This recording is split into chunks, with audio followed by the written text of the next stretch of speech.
आपको बता दें कि देश में आयोजित होने वाले वस्त्र क्षेत्र से जुड़े वैश्विक स्तर के अब तक के सबसे बड़े कार्यक्रमों में एक है। इस 4 दिवसीय आयोजन की शुरुआत आज हो रही है, जो 29 फरवरी तक की जाएगी और इसमें 3500 से अधिक प्रदर्शक, 100 से अधिक देशों के 3000 से अधिक खरीदारों और 40,000 से अधिक व्यापारिक आगंतुकों की भागीदारी की उम्मीद है।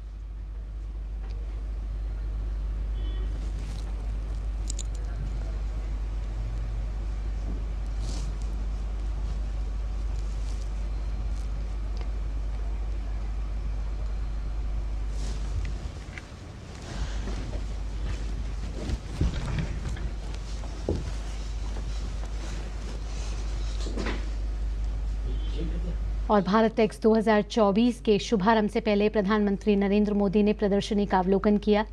आपको बता दें कि नई दिल्ली के भारत मंडपम में वस्त्र क्षेत्र से जुड़ा ये महाकुंभ आयोजित किया जा रहा है। 4 दिवसीय ये कार्यक्रम है, 29 फरवरी तक चलेगा। 3500 से अधिक प्रदर्शक इस कार्यक्रम में शामिल होंगे। 100 से अधिक भागीदार इसमें शामिल होंगे अलग अलग देशों के। 3000 से अधिक खरीदार होंगे और 40,000 से अधिक व्यापारिक आगंतुकों की भागीदारी की उम्मीद इस कार्यक्रम से की जा रही है। वस्त्र क्षेत्र में भारत की शक्ति को प्रदर्शित करेगा ये आयोजन और कैसे वस्त्र क्षेत्र में वैश्विक ग्लोबल चेन को आगे बढ़ाया जाए, इस पर भी ये कार्यक्रम आधारित है। इस आयोजन के दौरान 50 से अधिक घोषणाओं और समझौता ज्ञापनों पर हस्ताक्षर होने की उम्मीद जताई गई है और इन समझौता ज्ञापनों के हस्ताक्षर के साथ कैसे वस्त्र क्षेत्र में निवेश बढ़ेगा और व्यापार बढ़ेगा, इस वजह से इस कार्यक्रम का आयोजन किया जा रहा है। इस कार्यक्रम को भारत टेक्स 2024 का नाम दिया गया है। यहाँ टेक्स का अर्थ है टेक्सटाइल। आपको बता दें कि प्रधानमंत्री के 5F विजन पर आधारित है भारत का टेक्स 2024 और इसके शुभारंभ से पहले प्रधानमंत्री नरेंद्र मोदी ने एक प्रदर्शनी का अवलोकन किया। कुल 11 वस्त्र निर्यात संवर्धन परिषदों के एक संघ द्वारा आयोजित और सरकार द्वारा समर्थित भारत टैक्स 2024 व्यापार और निवेश के दोहरे स्तंभों पर आधारित है और इसमें स्थिरता पर अत्यधिक ध्यान दिया गया है। आपको बता दें कि इस 4 दिवसीय कार्यक्रम में 65 से अधिक ज्ञान सत्र होंगे, जिसमें दुनिया भर के 100 से ज़्यादा पैनलिस्ट इस क्षेत्र के संबंधित विभिन्न मुद्दों पर चर्चा करेंगे। इस 4 दिवसीय कार्यक्रम में अनेक डिस्कशन किए जाएंगे, जिससे कैसे कपड़ा क्षेत्र का विस्तार हो, भारत का कपड़ा क्षेत्र में निवेश बढ़े और जो प्रधानमंत्री नरेंद्र मोदी की 5F की विजन है उसको और विस्तार मिले। भारतीय वस्त्र विरासत, स्थिरता और साथ ही वैश्विक डिजाइन जैसे विभिन्न विषयों पर फैशन प्रस्तुतियां भी दी जाएंगी और प्रधानमंत्री के 5F विजन से प्रेरणा लेते हुए इस कार्यक्रम का आयोजन किया जा रहा है। इस 5 विजन के तहत ध्यान दिया गया है फाइबर पे, फैब्रिक पे, फैशन पे और साथ ही फार्म से लेकर फॉरेन पे।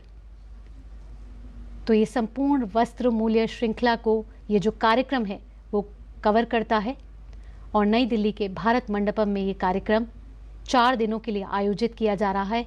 आज से इस कार्यक्रम का शुभारंभ प्रधानमंत्री नरेंद्र मोदी अब से कुछ देर बाद नई दिल्ली के भारत मंडपम में करेंगे और इससे पहले प्रधानमंत्री नरेंद्र मोदी ने एक प्रदर्शनी का अवलोकन किया, जहां केंद्रीय मंत्री पीयूष गोयल भी नजर आए, साथ में केंद्रीय मंत्री दर्शना दरजोश उनके साथ और अधिकारी जो हैं वो प्रधानमंत्री नरेंद्र मोदी को इस प्रदर्शनी के बारे में और जानकारी देते हुए नजर आए। वस्त्र क्षेत्र से जुड़ा ये महाकुंभ 4 दिनों तक नई दिल्ली के भारत मंडपम में चलेगा, जिसमें 100 से ज़्यादा देश भाग ले रहे हैं। 65 से ज़्यादा ज्ञान जो सत्र हैं वो आयोजित किए जा रहे हैं और प्रधानमंत्री नरेंद्र मोदी के 5F विजन पर आधारित है ये कार्यक्रम। और हमारे संवाददाता तापस भट्टाचार्य ज़्यादा जानकारी के साथ हमारे साथ जुड़ चुके हैं। तापस, अब से कुछ देर बाद वस्त्र क्षेत्र से जुड़ा ये महाकुंभ आयोजित किया जाएगा और प्रधानमंत्री नरेंद्र मोदी इसका शुभारंभ करेंगे। जी बिल्कुल, भावना, आपने सही कहा। प्रधानमंत्री नरेंद्र मोदी इस वक्त एग्जीबिशन सेंटर में, आप देख सकते हैं अपने टीवी पे जो एग्जीबिशन सेंटर की कुछ झलकियां आपको देखने को मिल रही है। यहाँ पे प्रधानमंत्री यहाँ पे जो एग्जीबिशन सेंटर में आए हैं, ये भारत टेक्स 2024 है। यहाँ पे करीब 100 से ज्यादा ग्लोबल पैनलिस्ट आएंगे और सबसे बड़ी बात है कि यहाँ पे 300-350 से ज्यादा एग्जिबिटर्स हैं, 300 से ज्यादा खरीद के लोग हैं और 100 से ज्यादा लोग कंट्री से लोग, ये देशों से लोग आए हैं अलग अलग अपने बिजनेस को लेके आने के लिए, अपने जो बेस्ट जो प्रैक्टिसेस है उसको दिखाने के लिए। और अहम चीज यहाँ पे ये भी है कि करीब करीब 50 MOUs यहाँ पे अनाउंसमेंट्स और MOUs होने की यहाँ पे आशंका है। लेकिन सबसे अहम बात जो है, प्रधानमंत्री इस वक्त जो आप देख पा रहे हैं, जो कपड़ा देख रहे हैं, जो एग्जीबिशन में यहाँ पे जो अलग अलग तरीके के टेक्सटाइल को देख रहे हैं, वो एक तरह से प्रधानमंत्री का इससे पहले 5F उन्होंने एक दिया था, एक तरह से वो 5F के ऊपर ये पूरा का पूरा जो भारत टेक्स्ट है उसको शुरू किया गया है। इसमें जो पहला था फार्म था, फिर उसके साथ साथ जो जिस तरीके से फार्म के साथ साथ जो फाइबर है, फिर फैशन है, फिर उसके साथ साथ इसको फॉरेन में कैसे लेके जाया जाएगा, ये सब चीजें जो थी, ये सब चीजों को एक साथ पिरो के ये भारत टेक्स को शुरू किया गया है। भारत टेक्स का ये एग्जीबिशन सेंटर आप देख पा रहे हैं। यहाँ पे ये भी दिखाया जा रहा है कि किस तरीके से जो टेक्सटाइल है इंडस्ट्री, वो कितना प्रधानमंत्री का जो एक नारा था मिशन लाइफ, उस पे कितना काम कर रहा है। यहाँ पे हमें देखने को मिल रहा है कि जो एग्री टेक पे कितना ज्यादा काम किया साथ ही तापस हम देखें तो ब्रांड इंडिया को भी विस्तार मिलेगा और बिल्कुल। भारत की प्रतिबद्धता यही कहती है कि साल 2030 तक भारत का कुल टेक्सटाइल एक्सपोर्ट $100 अरब और इसमें अपैरल एक्सपोर्ट की हिस्सेदारी जो होगी वो $40 अरब तक जाने की दिशा में। अगर इस आयोजन की बात की जाए, इस कार्यक्रम की बात की जाए, तो कितना अहम है ये कार्यक्रम? इसमें कोई दो राय नहीं है कि अगर भारत को एक मजबूत शक्ति बनना है ये टेक्सटाइल के सेक्टर में, खासतौर से अगर आप देखिए आपके आसपास जितने भी एशिया, इंडियन सब कॉन्टिनेंट में अगर बांग्लादेश की बात करें या साउथ एशियन कंट्रीज की बात करें, वहां पे हम देखेंगे कि ये लोग बहुत ज्यादा मात्रा में आगे बढ़ रहे हैं। और ये एक और चीज है कि इसमें सस्टेनेबिलिटी को लेके भी आया जा रहा है और ये बहुत महत्वपूर्ण हो जाता है। मैं इसलिए इम्पोर्टेंट कह रहा हूँ क्योंकि यहाँ पे जो टेक्सटाइल जो इनोवेशन और कोलैबोरेशन और उसके साथ साथ जो नई तकनीक उसको दिखाया गया है, वो लेके जाएगा भारत को आगे। आपने कहा कि अगर भारत को इसमें एक बड़ी ताकत बन के उभरना है, तो ये जो चीजें हैं ये बहुत खास एक इम्पोर्टेंट यहाँ पे प्ले करेगी। मैं अभी दिखा रहा था, आपने देखा जो भी शॉल दिया गया था, वो जिस तकनीक से तैयार किया है, वो एक मशीन है। वो इससे पहले जो स्क्रीन प्रिंटिंग की मशीनें होती थी, वो करीब करीब बहुत ज्यादा प्रदूषण करती थी, बहुत जो एनवायरनमेंट को नुकसान पहुंचाती थी। लेकिन ये जो मशीनें तैयार की गई है, ये इस तरीके की मशीनें हैं जो करीब करीब 70% तक जो पोल्यूशन होता था, उसको जो वेस्टेज होता था, उसको कम करने में बहुत अहम भूमिका निभा रहा है। तो इसी वजह से इसका ये इतना महत्वपूर्ण हो जाता है। ये जो शॉल आपने देखा, उससे पहले अभी जो यहाँ पे बात कर रहे थे, एक जो टेक्सटाइल पे यहाँ पे काम किया, एक उनको एक जैकेट प्रदान किया गया। वो जो जैकेट प्रदान किया है वो ऐसा जैकेट है जो 60% जो रिसाइकल मटेरियल से बनाया और 40% जो पेट बॉटल, जो हम लोग, याद है आपको, पेट बॉटल हम लोग फेंक देते हैं, तो वो पेट बॉटल को श्रेड करके उसको रिसाइकल करके, यानी 60 और 40 यानी 100% पूरा का पूरा रिसाइकल मटेरियल से ये तैयार किया गया। तो ये जो इस तरीके की जो चीजें तैयार होती है, इस तरीके के जो इंफ्रास्ट्रक्चर तैयार किया जा रहा है, नई तकनीक लेके आ रहे हैं,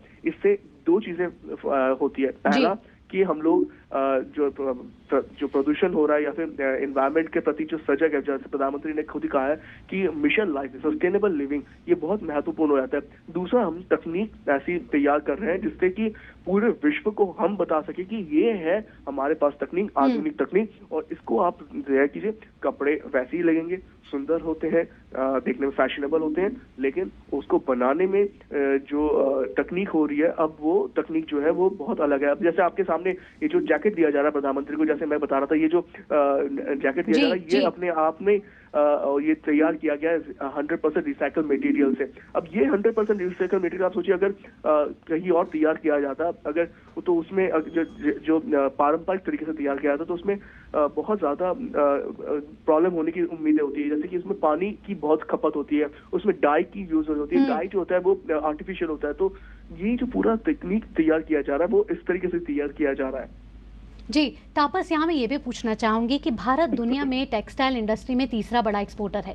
ग्लोबल वैल्यू चेन में अगर भारत को टेक्सटाइल के क्षेत्र में विस्तार करना है, तो आज का ये जो कार्यक्रम है, ये 4 दिवसीय कार्यक्रम है जिसमें अनेक सत्र आयोजित किए जी जाएंगे, उसमें विदेश से ज़्यादा निवेश आए, इस पर किस तरीके से जोर दिया जाएगा? जी बिल्कुल, बहुत सही प्रश्न है आपका, क्योंकि जब हम बात करें इसमें 5 एफ है, उसमें से एक एफ है कि फॉरेन, यानी कि आप किस तरीके से इसको एक्सपोर्ट किया जाता है। देखिए, एक्सपोर्ट बहुत अहम भूमिका निभाने वाला है, क्योंकि आपके पास फार्म है, आपके पास एक फैशन है, टेक्नोलॉजी है आपके पास, आप फाइबर लेके आ रहे हैं, आप ऐसे फाइबर तैयार कर रहे हैं जो इससे पहले लोग सोच भी नहीं सकते। यहाँ पे कुछ औरतें आई है तमिलनाडु से जो फाइबर बना रही है केले के छिलकों से। आप समझ सकते हैं इस तरीके का जो फाइबर तैयार किया जाता है, ये जो नई तकनीक है, ये इसका जब इस्तेमाल किया जाता है तो एक तरह से काया पलट कर सकता है। लेकिन अंत में क्या है, अंत में आपको इसको बेचना है, और बेचेंगे कैसे? फॉरेन में क्योंकि इसकी जो इसको एक्सपोर्ट जब किया जाता है तो आपको जो फॉरेन कंट्री से जो पैसा मिलता है वो एक तरह से आपका एफडीआई समझिए, या उसको देश को आगे बढ़ाने में बहुत अहम भूमिका ये निभाता है। तो आप सोचिए, आज की इस वक्त एक विदेशों से ग्लोबल सीईओज आए हैं, 3,500 से ज्यादा एग्जीबिटर्स यहाँ पे आए हैं, 100 से ज्यादा देशों से लोग यहाँ पे आए हैं। क्यों? क्योंकि भारत प्रधानमंत्री नरेंद्र मोदी के नेतृत्व में बनने जा रहा है विकसित भारत 2047 तक, और विकसित भारत बनने में बहुत बड़ी भूमिका टेक्सटाइल इंडस्ट्री की होने वाली है। अगर टेक्सटाइल इंडस्ट्री का जो जिस तरीके से उनका एक मापदंड है, जिस तरीके से उन्होंने एक विजन तैयार किया प्रधानमंत्री नरेंद्र मोदी ने, अगर उस तरीके से ये लेके चले प्रधानमंत्री का विजन, तो इसमें कोई दो राय नहीं कि भारत अगले कुछ सालों में ना सिर्फ पूरे एशिया की बल्कि पूरे विश्व की एक तरह से अग्रणी भूमिका निभाएगा पूरे विश्व में इस पूरे सेक्टर में। साथ ही तापस, में यहाँ पे आपसे ये भी पूछना चाहूंगी कि भारत का जो कपड़ा उद्योग है कोई नया नहीं है, ये करीब 5,000 पुराना है, और गांव से शुरू हुआ हथकरघा उद्योग आज के अगर विकास की बात की जाए तो कई आधुनिक माध्यमों से गुजरा है। तो विकास जो है कपड़ा उद्योग का, वो एक बड़ी यात्रा तय करके आया है भारत का। तो इस कार्यक्रम के जरिए क्या वो विरासत, वो संस्कृति, कपड़े की संस्कृति जो हमारे साथ जुड़ी है, उसको भी प्रदर्शित करने की कोशिश की जाएगी? या उसमें कोई दो राय नहीं है कि अगर मैं ये कहूँ आपसे कि जिस तरीके से अभी जब सबसे पहले आपने एक विजुअल देखा होगा, प्रधानमंत्री आए थे, वहां पे एक आदमी ने उनको दिखाया था, एक बुनकर ने उनको दिखाया था कि एक तरीके का कपड़ा दिखाया था जो ट्रेडिशनली जो वीविंग होती है उससे तैयार किया था। वो गुजरात का एक ऐसा एक तरीके का एक आर्ट है जो उसको अभी भी हम लोग जो टेक्नोलॉजी है, जो मशीन है, उससे नहीं कर सकते। लेकिन इसलिए जो इम्पोर्टेंट पार्ट ये है कि बुनकर का अपना काम है, वो जो हमारा जो ट्रेडिशन चल रहा है, जो इतने सालों से जो ट्रेडिशन के साथ हम लोग काम कर रहे हैं, वो उसको लेके चलना है, क्योंकि वो हमारी विरासत है और वो विरासत हमें खोनी नहीं है। लेकिन उसके साथ साथ हमें नई टेक्नोलॉजी का भी यूज करना पड़ेगा, क्योंकि अगर टेक्नोलॉजी है तो आप आगे बढ़ सकते हैं। 21st सेंचुरी टेक्नोलॉजी का सेंचुरी है, टेक्नोलॉजी के साथ ही आगे बढ़ सकते हैं। लेकिन इसका मतलब ये नहीं कि हम अपनी विरासत को पीछे छोड़ जाए, हम अपने विरासत को भी आगे लेके जाना पड़ेगा। विरासत का हाथ पकड़ के ही भविष्य में आगे जाना पड़ेगा। तो ये बहुत अहम बात हो जाती है। तो ये जो पूरा भारत टेक्स है, ये जो पूरा एग्जीबिशन है, यहाँ पे शुरुआत इसी वजह से यहाँ के जो यहाँ पे बुनकर है, जो ट्रेडिशनली काम करते हैं फार्म में और अलग तरीके से फाइबर बनाते हैं, तो वो उन्होंने यहाँ पे दिखाया वो इस तरीके से कैसे वो काम किया जाता है। 700 साल पुरानी वो टेक्नोलॉजी है, वो दिखा रहे थे कि ये इस तरीके से काम होता है। और उसके बाद किस तरीके से एग्रीटेक या फिर एग्रोटेक, आप टेक्नोलॉजी एग्रो के यूज करके आप रोड्स बना रहे हैं, आप ये जो टेक्सटाइल जो का यूज करके आप रोड ऐसे बना रहे हैं जिसको आप तो रोड्स और ब्रिजेस, इनमें आपको ये टेक्नोलॉजी यूज करें जिससे कि इसको ताकत मिलती है। दूसरा, ये बहुत ज्यादा एनवायरमेंटली अच्छा होता है, सस्टेनेबल होता है। तो ये इसीलिए बहुत ही अहम ये जो पूरा एग्जीबिशन है वो इसलिए बहुत ज्यादा अहम हो जाता है। आप देखिए, यहाँ पे एक दिखाया गया था, एक ब्रिज के ऊपर पूरा का पूरा वो टेक्सटाइल के जो मटेरियल से पूरा एक तैयार किया गया था खांचा, जिसको इस तरीके से तैयार किया था जिससे कि लोग उसको स्टेबिलिटी भी मिलती है और उसको एक तरह से बहुत ही स्ट्रॉन्ग एक तरीके से वो रहता है। तो अगर हम पहले देखते थे स्टील या नट और बोल्ट उस तरीके से यूज किया जाता था, अब धीरे धीरे करके शुरुआत हो गई है जहाँ पे रोड बनाने में भी ये टेक्सटाइल का या एग्रोटेक का यूज किया जा रहा है। जी, यहाँ हम ये भी देखें तापस, तो अगर भारत की टेक्सटाइल इंडस्ट्रीज़ की बात करें तो भारत का टेक्सटाइल मार्केट करीब 150 अरब डॉलर का है और एक्सपोर्ट मार्केट लगभग 40 अरब डॉलर की है। और बांग्लादेश और वियतनाम ऐसे कुछ देश हैं जो उसके कॉम्पिटिटर्स हैं अभी। अगर भारत को शीर्ष स्थान पर आना है तो ये कार्यक्रम किस तरीके से मददगार साबित होगा? जी, मैंने अभी आपको यही समझा रहा था कि ये बहुत अहम हो जाता है, क्योंकि आप जैसे आपने कहा कि बांग्लादेश और इंडोनेशिया और बाकी जो कंट्रीज है साउथ एशिया से, वो इसमें बहुत, हम बाहर जब विदेश में जाते हैं तो हम ज्यादातर देखते हैं कि मेड इन बांग्लादेश या मेड इन किसी और कंट्री का, अब धीरे धीरे करके मेड इन इंडिया भी बहुत ज्यादा देखने को मिल रहा है। ये इसलिए मिल रहा है क्योंकि जिस तरीके से आगे बढ़ा है, जिस तरीके से एक तरह से बहुत बड़ी काम हुआ है, बहुत बड़ा काम हुआ है टेक्सटाइल सेक्टर में प्रधानमंत्री के नेतृत्व में। ये जो 5F, मैं बार बार इसलिए 5F का जिक्र कर रहा हूँ कि 5F जो है वो बहुत बड़ी भूमिका निभा रहा है इस पूरे चीज को समझाने में, क्योंकि जैसे हमने कहा रीएनफोर्स्ड ये जो पैनल बनाए गए थे, जो रास्ते बनाए गए थे, वो इसका एक जीता जागता उदाहरण है। और उसके साथ साथ जैसे मैंने कहा कि ये जो फार्म कहिए, फाइबर कहिए, इसके साथ साथ फैक्ट्री कहिए, फिर फॉरेन कहिए, फैशन कहिए, ये जो 5 है, ये 5 बहुत अहम एक रोल अदा करते हैं हमारे देश को आगे लेके जाने में, क्योंकि हमारी जो टेक्नोलॉजी है वो हमारे पास है, हमारे पास बहुत सालों का एक्सपीरियंस है, जैसे आपने कहा बुनकर हमारे बहुत साल से कर रहे हैं। अब उसको आगे लेके आना है, बल्क में प्रोडक्शन करना है। बल्क में कैसे प्रोडक्शन होता है कि मशीन को लेके आए, मशीन को लेके आना, मॉडर्न मशीनरी जो है वो बहुत ज्यादा इंपॉर्टेंट हो जाती है। मॉडर्न मशीनरी को आगे लेके आना पड़ेगा, उसको यूज करना पड़ेगा। और इसी के साथ जैसे ये जो मैन्युफैक्चरिंग है, ये नई एक एज जिसे कहा जा रहा है, भारत एक नए एक एज में जा रहा है टेक्सटाइल इंडस्ट्री के, और वहां पे आपको cutting edge technology, artificial intelligence, robotics का यही लेके आना पड़ेगा।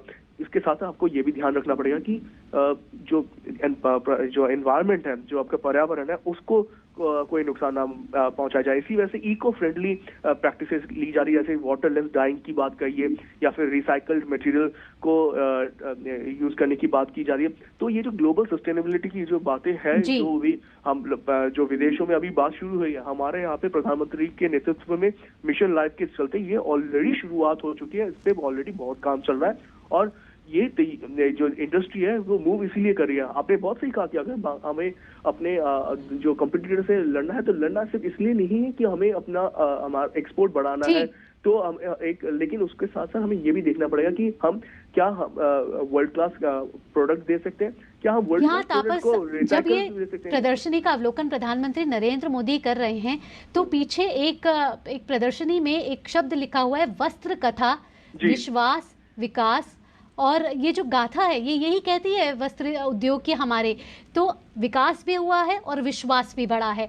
कहीं ना कहीं प्रधानमंत्री नरेंद्र मोदी खादी को हमेशा प्रमोट करते हुए आए हैं, कहीं ना कहीं प्रधानमंत्री ने हमेशा आत्मनिर्भर भारत की बात कही है।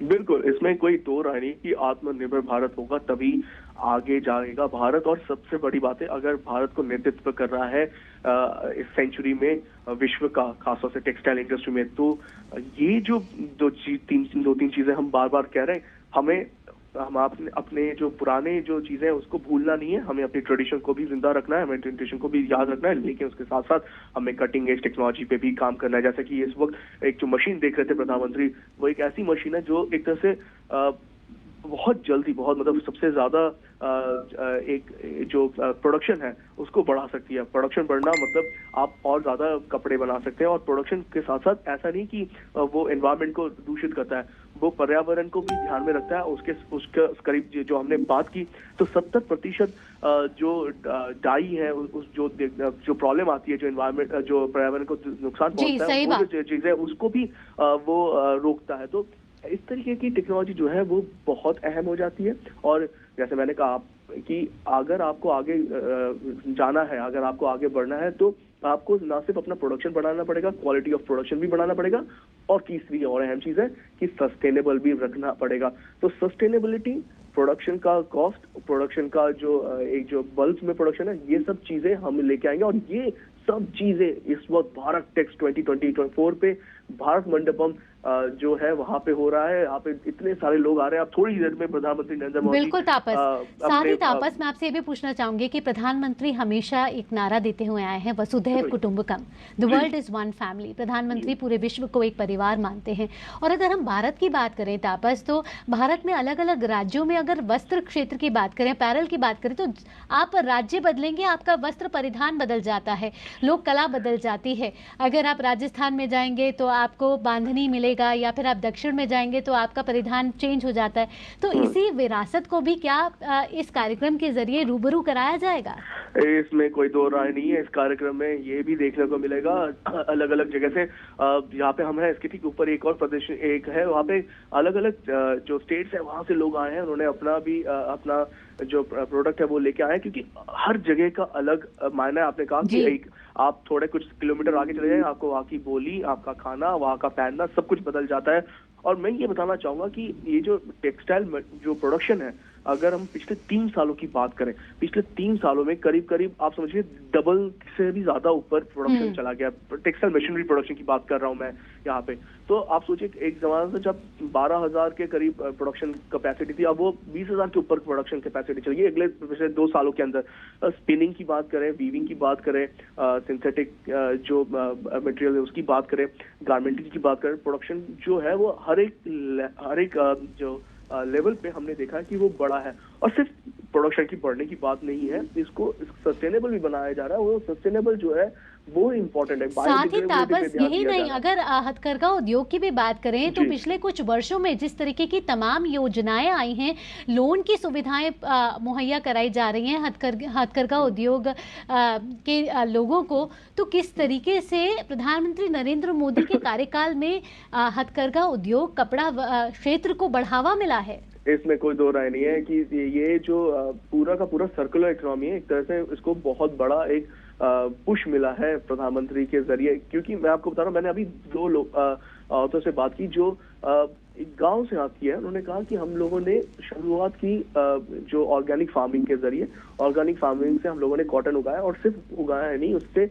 मुझे मेरे घर को खाने पीने का मिला, अवसर मिला।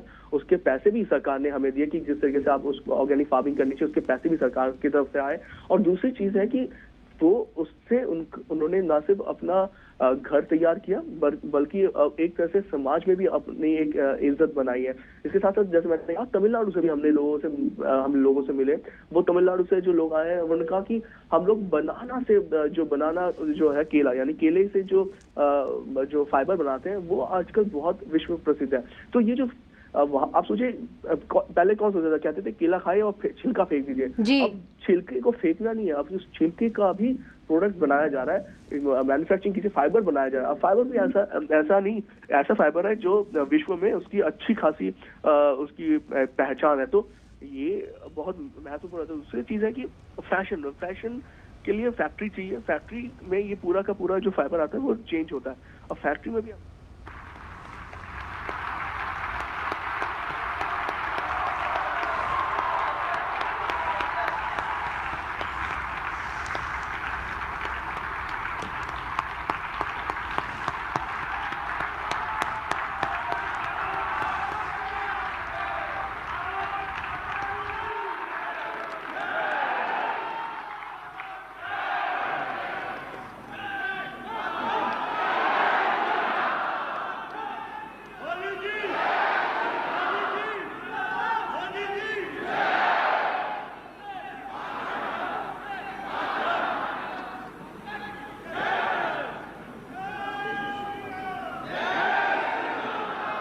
आपका बहुत बहुत स्वागत, वेरी वार्म वेलकम। सर, मैं शुभ्रा, व्यापार सलाहकार वस्त्र मंत्रालय। हमारे मंत्री जी पीयूष गोयल सर, राज्य मंत्री दर्शना मैम, सचिव रचना शाह मैम, कंसोर्शियम ईपीसी के कंसोर्शियम के चेयरमैन एंड को चेयरमैन नरेंद्र गोयनका, बद्रेश लोडिया, और वस्त्र जगत के से जुड़े हुए हर उपस्थित व्यक्ति की तरफ से आपका बहुत बहुत अभिनंदन करती हूँ।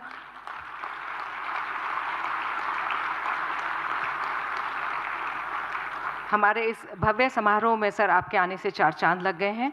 बहुत मेहनत की है वस्त्र जगत के लोगों ने सर। इस वस्त्र उद्योग में एक बहुत ही ज़्यादा रोज़गार प्रदान करता है और सबसे बड़ी मात्रा में, सबसे बड़ी संख्या में महिला कर्मचारियों के लिए यहाँ पे रोज़गार होता है। इनफैक्ट जो एम्प्लॉयमेंट इम्बैलेंस है, जेंडर एम्प्लॉयमेंट इम्बैलेंस, वो इससे सुधरता है सर।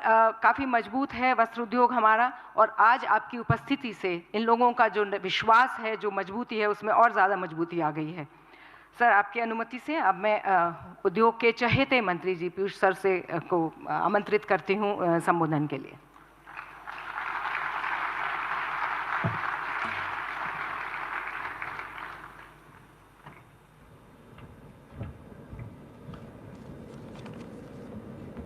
नमस्ते।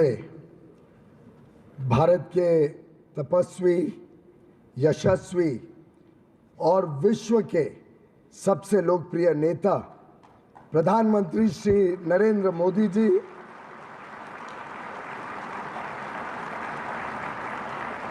जिन्होंने 140 करोड़ देशवासियों के सर्वस्पर्शी और सर्वसमावेशी विकास के लिए अपना पूरा जीवन समर्पित किया है। उद्योग जगत से, वस्त्र क्षेत्र के देश और दुनिया भर से आए महानुभाव, बुनकर, कारीगर, कामगार, स्टूडेंट्स, मीडिया के बंधु, आप सभी का हार्दिक स्वागत और अभिनंदन।